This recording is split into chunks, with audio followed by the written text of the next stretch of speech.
Alright, so today I'm just going to be trying to figure out why the spawning system's not working. But I'm not going to go over all the code, I guess, but I would like to show it. Um, like if I were to go here and then go to Omnic Logic, let me get rid of this. Oops, here it is. There you go. So this is the nearest node spawning system. It has a 5-second wait, but I kind of want to get rid of that, so let's just get rid of that. It's not going to actually use a 5-second wait in a loop or anything like that. Instead, I want it to be a condition that makes sense. I'm not sure what condition, but it's only going to be running every so often. Like say the player runs away from the position and stuff like that. So like the pathfinding logic needs to add up the sum of all player positions and then force the nodes to be all walkable nodes between all players. Once the center position has moved more than X meters from its initial cast position due to players migrating or teleporting away to a new zone, recalculate a new center, but not more often than every few seconds. Basically, that means like make it so that the bots spawn where it'll force the players to congregate together. Because if the bots were always spawning on one player or on the outside of them, like around a donut, like say like let me open up MS Paint.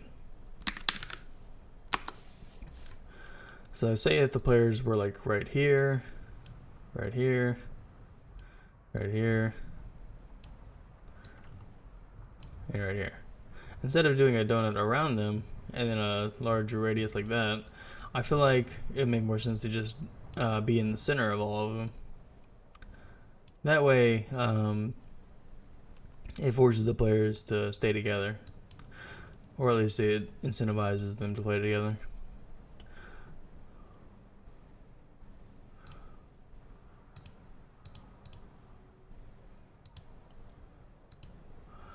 So I want to keep the positions static, and if the bots are planned to spawn there, then keep the nodes active. So I guess like what I mean is like if the bots are about to spawn in that area, don't just like recalculate the whole thing and then forget what was like about to happen. Like say if the bot is like say if the player is currently barricading a spawn because the bot's trying to spawn there, don't just forget that. Instead, store that as well, because I want it to feel like there's some kind of rhythm to it, or at least logic to it, that makes the player feel like they're still involved in the world, instead of just feeling like the system's constantly changing. And like say if like one teammate's across the map and then like the center changes, I don't want it to break everything. I want to use the pathfinding nodes for the pathfinding, so you can see that right here where it says PF loaded nodes. I will probably get rid of this, so it's not like greater than 10, less than 25. Just because I feel like the donut's kind of excessive. I kind of want to get rid of that.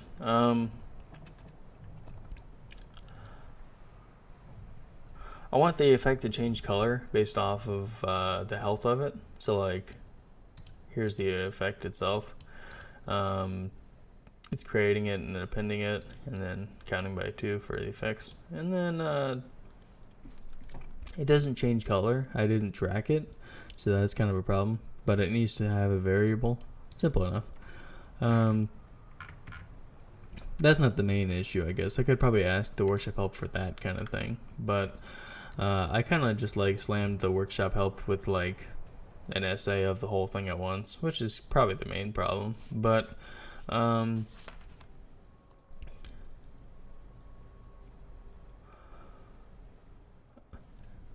yeah, that's probably it for the pathfinding. Oh, I guess the spawning system. Like, I guess it's not too conceptually complex. It's just that it's hard to implement and do it consistently. But yeah, so for the pathfinding itself, I want to figure out why they're standing still every so often, or like other edge cases. Like say that like there's a two-stage system working. So like in the background. So like when the player is far enough away from the bot, it'll automatically switch to pathfinding, and then when the player is close, just like linearly walk at them. This helps make it so that the crowd effect of like Call of Duty Zombies feels more immersive, because when they're close and they're in a crowd, they're not following a linear line of nodes. Instead, they're just in a group like this. Like that one's pathfinding, but these are, I guess they're all pathfinding. I don't know. Oh, it's because I'm higher than them. So when it comes to elevation, their pathfinding turns back on. So I'm trying to figure out the perfect amount of edge cases to cover while still making it so that the pathfinding works with the least amount of rules. There's a lot of edge cases and a lot of things that make it so that the system doesn't always work. Like for instance, sometimes they backpedal, like that, where they're trying to find the nearest node, or they can't figure out why their node's not working. Not sure. So that's one problem, and then let me load up the new one. So if I were to go here, go to here, and then where is it? There it is.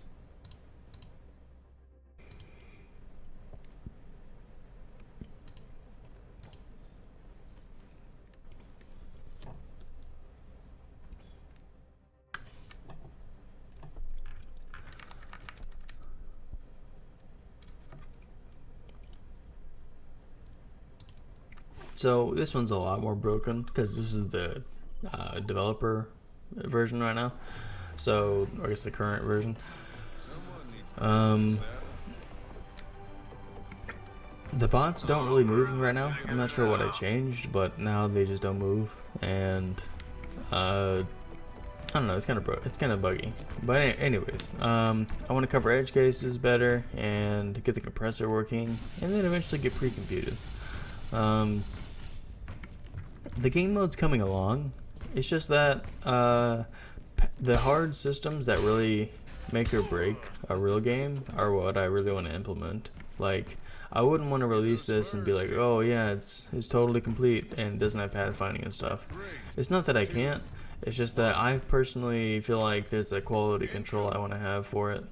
And even then, it's like, if I could release pathfinding for the whole community that's pre-computed and compressed, like, I don't know where they are right now. Like, I think they're spawning in a donut formation around me. Also, what the heck happened to the doors? Man, this is broken as heck.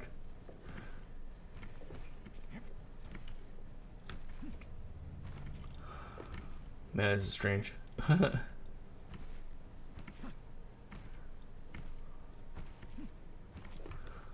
Alright, well, this is news to me.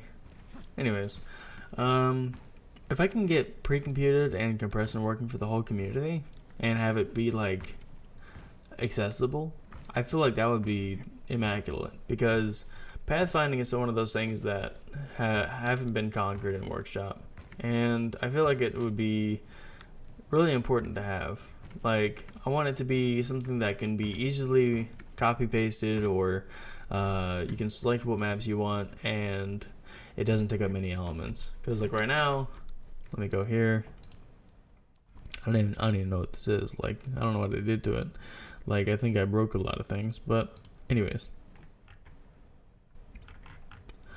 with the what was it, arrays? Yeah.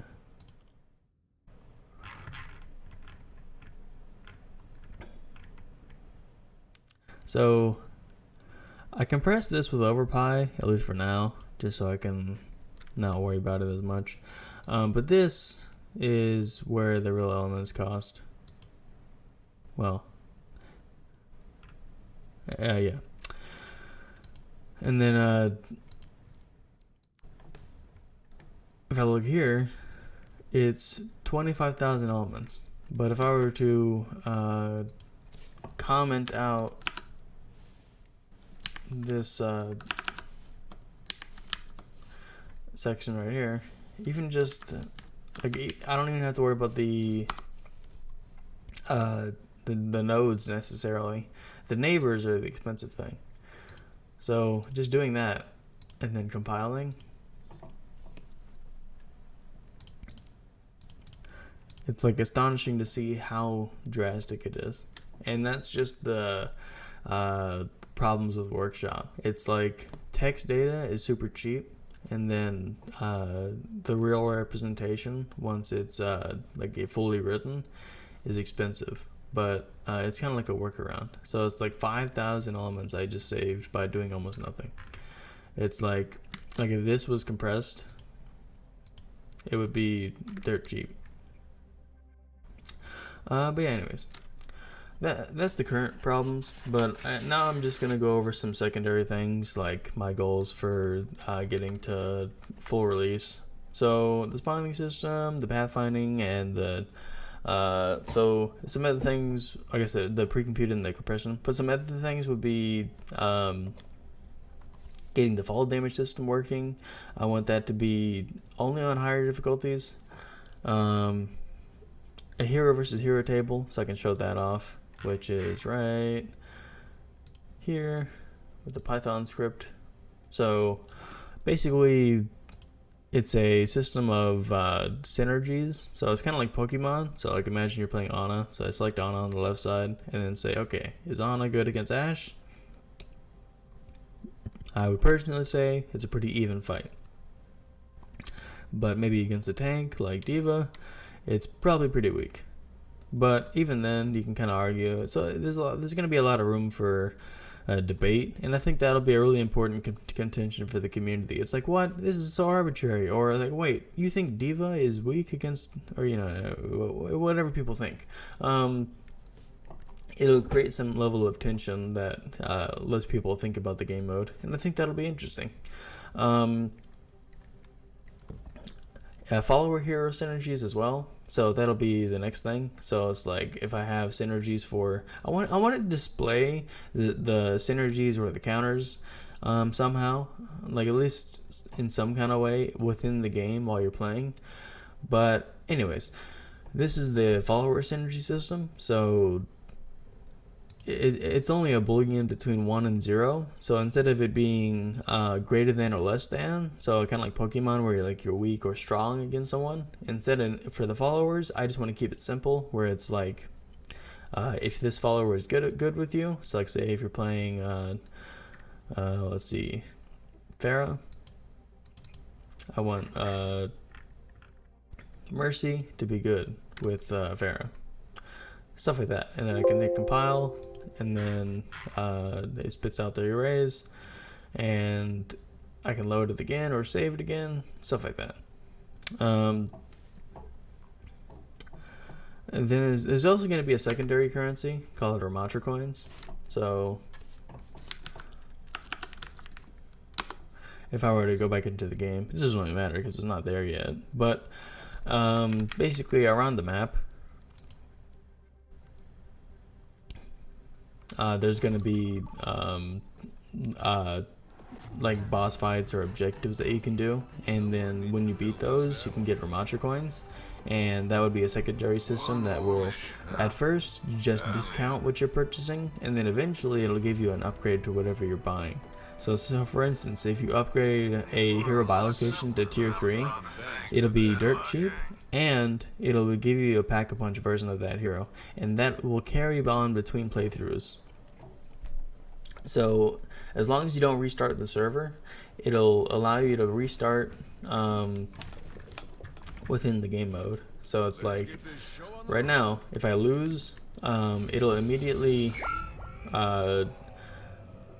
go on to the start screen and then let me select my hero.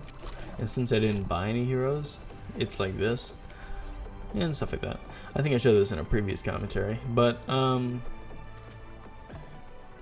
zombie spawn barricades, I feel like that would be really important to add. So it's like when you're walking around the map, I want to make it so that the spawn locations are set nodes, and or at least pathfinding nodes, and then they can be barricaded. So it's like kind of like Call of Duty Zombies, you know, stuff like that. So boss fights, I want to introduce those. My friend's working on them, but I might add in stuff to them too, because there's going to be a lot of boss fights, so it's going to be a group effort. I want to revamp the start menu. So the start menu isn't that great. It's just kind of like a paragraph of information. Instead, I want it to be a selection of options. So it's like you have a start, and then instructions and settings, and a secret menu with Dead Ops Arcade. That's something that I'm excited to introduce. I also want followers to get Pack-a-Punch, and some perks to have a HUD. So on the left side of the screen, you'll notice that like followers and the round number is kind of high on the screen. It's supposed to be right above the player's HUD in the bottom left, but the perk HUD isn't there yet. It's like, say I just held spacebar, you can see it's a little lower now. That's the perk information expanding, giving you more information. But sadly, it's not there right now. It's only there for people who need it. So, like, say if you buy a perk, or at least for the, it's there to be temporary. So it's like, say you buy a perk and you don't know what it does. You can hold spacebar for 2 seconds, and then after that, it'll disappear after like 10 seconds. So you can read it for as long as you need to, and then if you didn't get to read all of it, you can hold it again, and it should be like, you know, out of the way while you're playing though. And then the ending, I wanted to make it so that it gives Pack-a-Punch for the hero that you finished the game with, so that way next run you can immediately start the game with Pack-a-Punch on that hero in case it's your favorite hero. And that's for the current goal list, but eventually I want to introduce some stretch goals like a wave director, an aggro system, English compressor, which is basically just a regular compressor for strings, but I just call it English compressor because it won't be for all languages. Instead, it'll just be for English. So if somebody tries to translate this mode, it'll be more complicated because they'll have to be able to change the compressor. Cutscene maker tool, and that's just because of limitations. It's not intentional. Cutscene maker tool, I want to make a tool so that makes it so that like I can make cutscenes like consistently and use the least amount of elements, so it like systematically. I want fire sale for item drops and stuff, so like, you know, like all the mystery boxes load in. I don't know why the bots aren't spawning. Let's see what they are.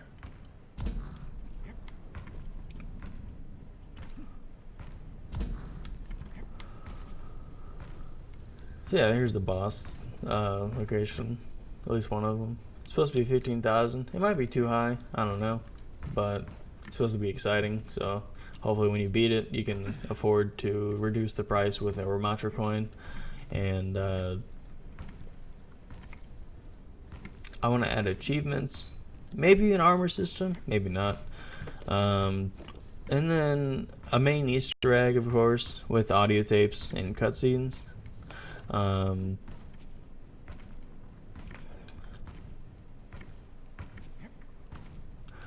yeah, so